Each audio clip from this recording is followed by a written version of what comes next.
अंबानी के महल एंटीलिया पर वक्फ बोर्ड ने उठाए सवाल, सरकार लेगी एक्शन। Chris banner. अंबानी के महल एंटीलिया पर वक्फ बोर्ड ने उठाए सवाल, सरकार लेगी एक्शन। 9 वर्ष पहले मुंबई। दुनिया के सबसे बड़े अमीरों में शामिल बिजनेसमैन मुकेश का अंबानी का मुंबई स्थित महलनुमा घर एंटीलिया एक बार फिर सवालों के घेरे में है। महाराष्ट्र विधानसभा वक्फ बोर्ड द्वारा पेश की गई एक्शन टेकन रिपोर्ट (ATR) में कहा गया है कि वक्फ बोर्ड ने अंबानी को घर बनाने के लिए जमीन बेचने के लिए गलत तरीके अपनाए। रिपोर्ट स्वीकार करने के बाद महाराष्ट्र के सीएम देवेंद्र फडणवीस ने कहा कि सरकार रिपोर्ट के आधार पर एक्शन लेगी। उन्होंने कहा कि किसी को भी छोड़ा नहीं जाएगा। अंबानी का यह घर साउथ मुंबई के पैडर रोड पर बना है और इसे दुनिया के सबसे महंगे मकानों में से एक माना जाता है। रिलायंस के प्रवक्ता ने इस मामले में केवल इतना कहा कि वह पहले रिपोर्ट देखेंगे और इसके बाद ही कोई कमेंट करेंगे। गलत तरीके से हुई डील। रिपोर्ट में कहा गया है कि अंबानी से की गई लैंड डील गलत है, क्योंकि इसमें वक्फ बोर्ड के सदस्यों का 2/3 बहुमत जरूरी था।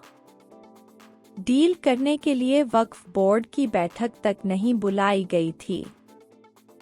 रिपोर्ट में चैरिटी कमिश्नर के फैसले को भी यह कहते हुए गलत ठहराया गया है कि वे वक्फ बोर्ड के मामलों में सुनवाई के लिए सक्षम अधिकारी ही नहीं हैं। रिपोर्ट में कहा गया है कि वक्फ के मामलों पर फैसला वक्फ बोर्ड ही कर सकता है। रिपोर्ट के अनुसार डील का कोई महत्व नहीं है। ये सवाल भी उठाए।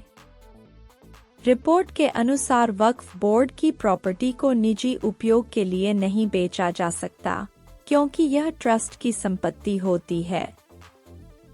रिपोर्ट में कहा गया है कि यह मामला लंबे समय से कोर्ट में चल रहा है। अब मामले से जुड़े करीम भाई ट्रस्ट और वक्फ बोर्ड को साथ आकर मामला सुलझाना चाहिए। विधानसभा में पेश ATR में कहा गया है कि करीम भाई इब्राहिम ने 1986 में यह जमीन धार्मिक शिक्षा और अनाथालय बनाने के लिए वक्फ बोर्ड को दी थी, लेकिन बोर्ड ने इसे अंबानी को बेच दिया। ऐसे हुआ था सौदा। मुकेश अंबानी ने एंटीलिया बनाने के लिए साल 2002 में 4532.39 स्क्वायर मीटर वाला प्लॉट 21.5 करोड़ रुपए में खरीदा था। यह डील शुरू से ही विवादों में आ गई, क्योंकि जिस जमीन को बेचा गया वह वक्फ बोर्ड की थी। विवाद बढ़ने पर रिटायर्ड जज ATA के शेख को जांच की जिम्मेदारी दी गई और उनसे कहा गया कि वह अपनी रिपोर्ट सरकार को सौंपें। अगस्त 2002 में चैरिटी कमिश्नर ने इस डील को सही पाया और नवंबर 2002 में जमीन अंबानी को ट्रांसफर करने के आदेश दिए।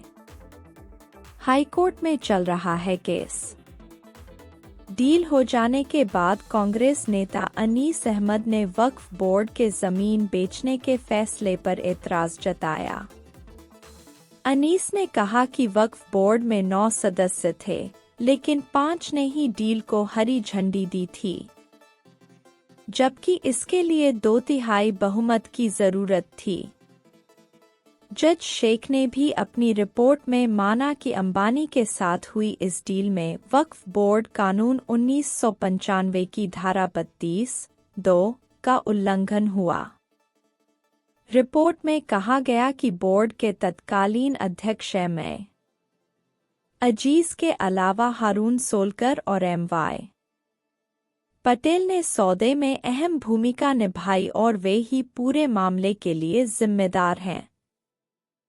फिलहाल यह मामला बॉम्बे हाई कोर्ट में भी चल रहा है।